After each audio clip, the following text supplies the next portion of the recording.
22,000 টাকা দামি আলমারি। এটা কত সুন্দর, তাই না? এটা অনলাইন থেকে কেনা হয়েছিল, প্রায় 1.5 বছর পর এটা সেট করা হয়েছে,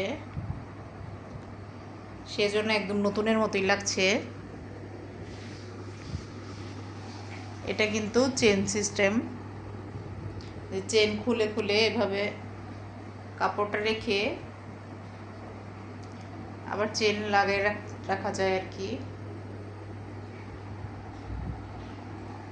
আসলে যাদের হচ্ছে 20,000 টাকা 50,000 টাকা দিয়ে ওয়ারড্রপ কেনার সামর্থ্য নাই বা এই মুহূর্তে সম্ভব না, তারা 20-2200 টাকা দিয়ে হচ্ছে 20-2200 না, সরি 2,000 অথবা 2200 টাকা দিয়ে এ ধরনের ওয়ারড্রপ অথবা আলমিরা কিনে নিতে পারেন।